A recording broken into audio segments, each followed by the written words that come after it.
Hello à toutes et à tous les amis, bienvenue dans cette nouvelle vidéo React documentaire dans laquelle on va se mater un documentaire ensemble. Moi je mate tout le temps des documentaires sur YouTube, j'adore ça, c'est vraiment ma passion.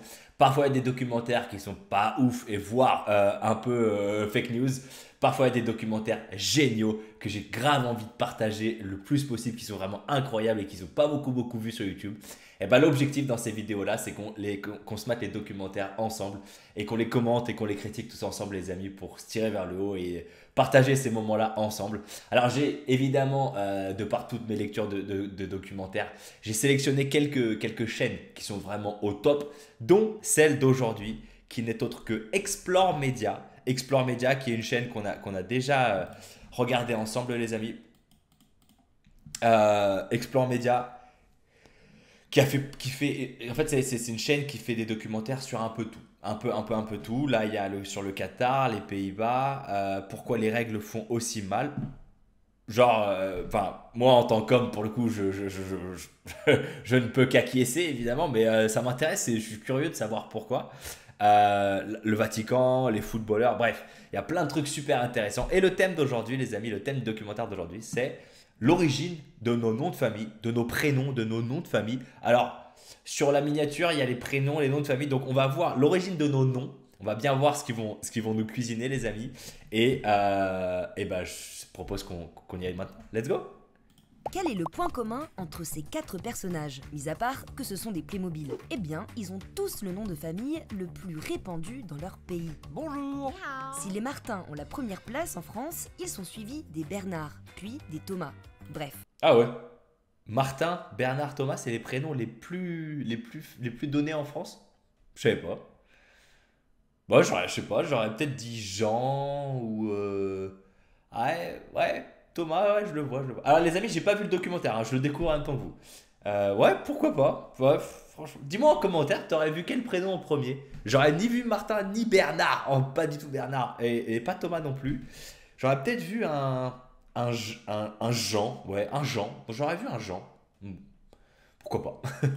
Que des noms de famille qui sont aussi des prénoms. D'ailleurs, Ah, c'est des noms de famille. Ok. 10 noms français les plus courants. Ok, d'accord. Dubois, Moreau, Laurent, Petit. Ok, d'accord. Donc ça, c'est les noms de famille les plus courants. Ok. 7 sont des prénoms. Et chez nous, à Explore Media, il y a quelques noms de la liste qui reviennent. Salut, moi c'est Vincent Thomas. Je m'appelle Loïc Durand. Et moi, je m'appelle Marion Durand. Loïc et Marion Ouais, Durand, c'est un classique. Durand, c'est un classique, vraiment. C'est un ne sont classique. pas du tout de la même famille. Bah Ah alors, pourquoi on a le même nom de famille? Pour le savoir, il faut remonter 1000 ans en arrière. Avant le Xe siècle, les noms de famille n'existaient pas. Les Français avaient juste un seul prénom, le plus souvent emprunté aux saints chrétiens. Et à l'époque, Le grand classique. Le grand classique. Par contre, ils avaient qu'un seul prénom, les mecs, putain. Je savais pas. la star absolue, c'était lui, Saint Martin. Considéré comme Ah, tout ça, en fait, c'est le christianisme. Putain. celui qui a évangélisé la Gaule, sa tombe, située à Tours, était au Moyen-Âge un lieu de pèlerinage majeur. Bref, à l'époque, il y a beaucoup de Martins, et ça Tu va m'étonnes. commencer à poser problème à partir du Xe siècle. À cette époque, la Pierre, présent. Pierre, présent. Pierre, présent. La ref ultime, les amis, la ref ultime.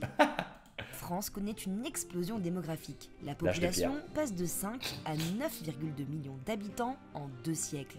Résultat, Ok. dans les villages, trop de gens se retrouvent avec le même prénom. Salut Martin. Hey Martin, comment ça va? Et ça devient ingérable. En fait, salut Martin. Salut Martin et Martin.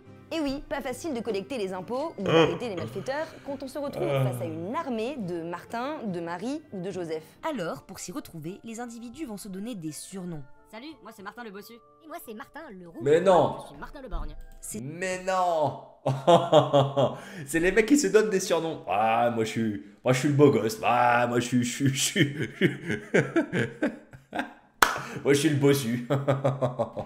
Les surnoms vont se figer naturellement Le sans roux, intervention le bossu, de le l'État. borgne. Et vers le 12e, Ah bah ils étaient pas inclusifs. Hein. Ah, ils étaient pas inclusifs à l'époque. Hein. 13e siècle, ils vont commencer à se transmettre héréditairement. Partout en France, c'est Putain. le père, en tant que chef de famille, qui transmet son surnom à ses enfants. Partout, sauf en Normandie, où il y avait de fortes traditions vikings. Les femmes veuves... C'est chez moi ça. C'est chez moi ça. Aïe aïe aïe. Ouais, j'ai peur par contre de ce qu'ils vont lâcher comme dinguerie.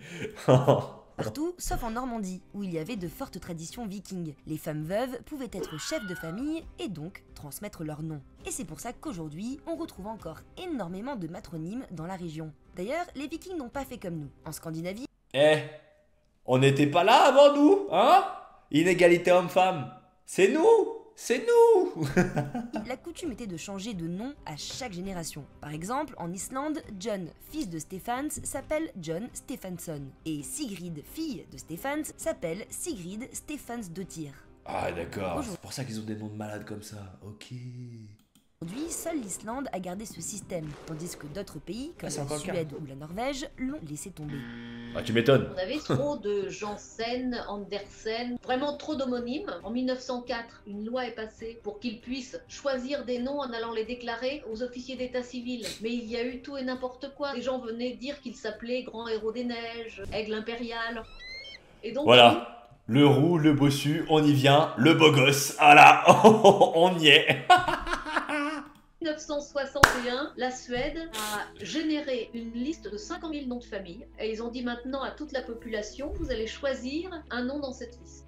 En Oh, c'est France, dur, ça, dès par le XIVe siècle, les premiers registres tenus par les curés des paroisses vont inscrire définitivement par écrit les noms de famille. Et dès la fin du XVe siècle, impossible d'en changer sans autorisation du roi. Une interdiction toujours en vigueur aujourd'hui, à moins de faire une demande officielle au ministère de la Justice pour motif sérieux. Par Ah exemple, ouais. si vous vous appelez François Connard, vous pouvez changer de nom, Classique. même s'il s'agit en fait d'un ancien prénom qui veut dire hardi ou brave. Bref, nos noms de famille peuvent en dire long sur nos ancêtres d'il y a 800 ans. En fait, quand tu dis connard à quelqu'un, c'est un compliment du Moyen-Âge. Voilà. Tu peux ressortir ça, voilà, apprendre takeaway message, tu peux dire ça à quelqu'un. Mais non! Mais en fait, je suis en train de te faire un compliment! Et en France, ils se divisent en 4 grandes catégories. Première catégorie, les noms-prénoms. C'est le prénom du père qui a été placé derrière celui de ses enfants. Vincent, fils de Thomas, devient Vincent Thomas. Ok. Vous allez me dire, pour les orphelins dont on ne connaissait pas les parents, comment faisait-on pour leur donner un nom? Vous allez voir, certaines méthodes étaient plutôt originales. On a beaucoup de trouvé, trouva, trouvin. On a des l'endormi, des l'éveillé. Il y a un officier civil dans Lyon, tous les enfants trouvés recevaient les noms des objets qu'il avait dans son bureau et ça allait du livre à la chaise en passant par la serpillière. Mais C'était non. n'importe quoi. L'enfer! Oh, l'enfer, les pauvres orphelins. Déjà, orphelins, les mecs, voilà, pas cool.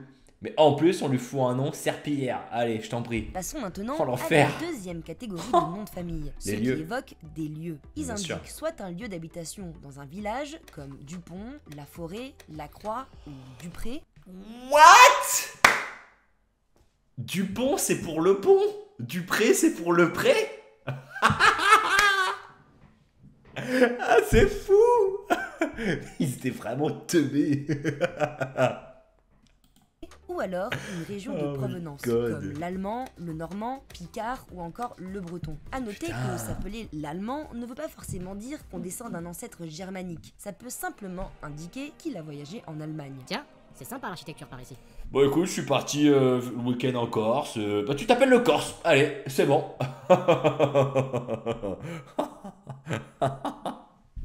Je suis parti ce week-end, je suis parti visiter mon cul.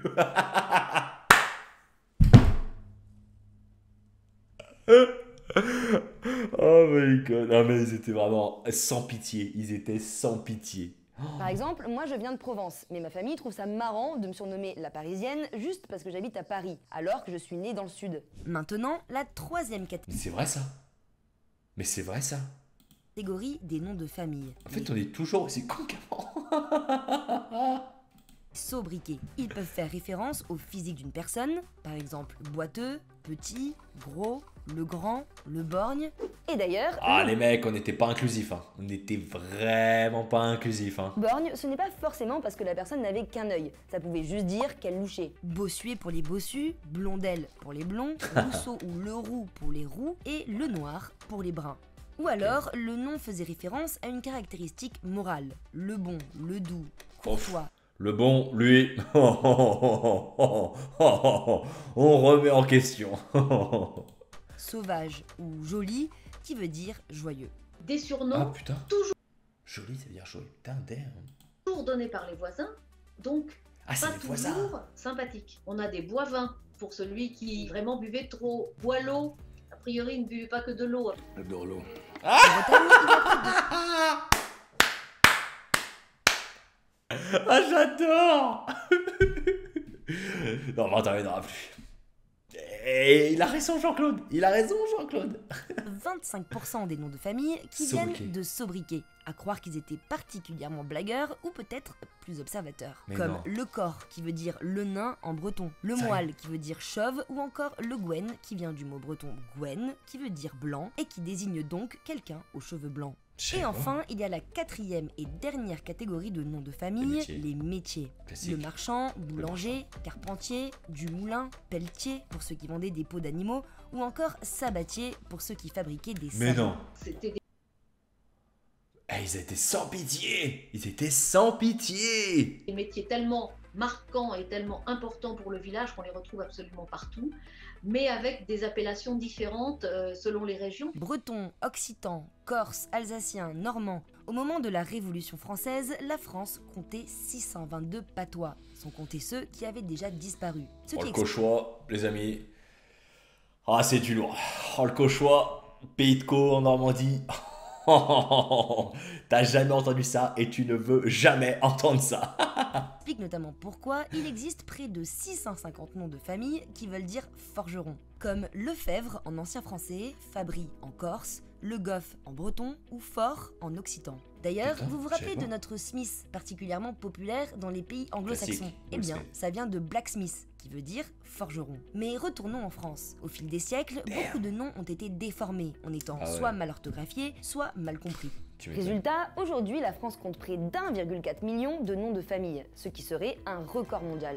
Quand on dit à quelqu'un que la France détient le record du nombre de noms de famille, la personne nous dit automatiquement, mais la Chine, c'est le pays le plus peuplé du monde, Ah, comment peuvent-ils avoir moins de noms de famille que nous? La Chine, qui compte près d'1,4 milliard d'habitants, recense environ 6 000 noms de familles, mais seulement une centaine sont portés par 86% de la population. Les 3 noms les plus répandus sont portés par près de 300 millions de personnes. L'Empire du Milieu est l'un des pays au monde qui a la plus faible diversité de noms de famille. Et pourtant, les Chinois furent l'un des premiers peuples à les utiliser, il y a près de 3000 ans, pour partager les rizières et collecter les impôts. Depuis le 9e siècle en Chine, il y a un livre qui a C'est fait fou. partie du bagage obligatoire de tous les écoliers jusqu'à Mao Tse-tung. C'était ce qu'on appelait le livre des 100 noms, qui répertoriait les 500 noms de famille de l'ethnie Han. Et lorsque l'ethnie majoritaire Han mettait la main sur un territoire, toute la population locale devait choisir un nom parmi cette liste d'idéogrammes. D'autres pays d'Asie sont connus pour leur faible diversité de noms de famille. Au Vietnam, C'est par fou. exemple, presque la moitié de la population s'appelle Nguyen, le nom de la dernière dynastie qui a régné sur le pays. Lorsqu'une nouvelle famille arrivait au pouvoir, tous les hauts fonctionnaires et personnages importants devaient prendre son nom pour montrer son allégeance. C'est comme Mais en fait, chez nous, ils étaient juste complètement bourrés, donc ils ont donné des noms à l'arrache. Le Sabatier, le Bossu, le Roux, le Fer. Ouais. Non mais c'est sans déconner. Eux, ils sont restés tranquilles. Chez nous, ils étaient juste complètement pétés, les mecs. C'est tout. Et voilà ce que tu fais normalement. comme si Emmanuel Macron, en arrivant au pouvoir, avait demandé à tous les fonctionnaires et à tous les maires de France de prendre Macron comme nom de famille et que les quelques résistants qui voulaient garder Hollande auraient été très mal vus. En Corée du Sud, il n'y a que deux Ça, c'est vraiment une bonne blague de président de la République, ça. Oh là là, on se poil. 150 noms de famille. Kim, Lee et Wow. Park représentent 45% de la population. Putain. Lors de la Coupe du Monde 2022, Ah on bah. pouvait ainsi voir 5 joueurs de l'équipe de Corée du Sud porter le Ah. Kim en défense, lequel? Lequel? D'ailleurs, jusqu'en 1999, le mariage entre personnes du même nom était strictement interdit par peur de la consanguinité. Et Oh, oui, wow. pas facile de trouver l'amour quand on s'appelle Kim et qu'on a une chance sur 5 de tomber sur un autre Kim. Voilà, Oh, désormais, l'enfer. vous en savez un peu plus sur l'origine de nos noms de famille. D'ailleurs, à Une personne sur 5 a le même nom que toi en Corée.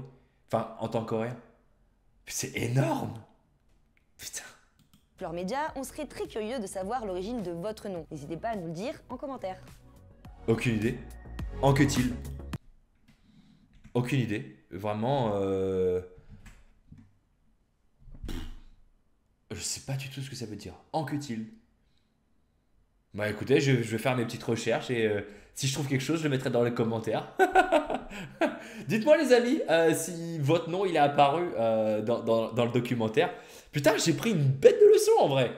J'avais pas du tout connaissance qu'en fait c'était à l'arrache quoi. Alors, à l'arrache, à la base c'était quand même le christianisme. C'était quand même le christianisme, donc d'où les Martin, les Bernard et les Thomas, en nom de famille. Nom de famille.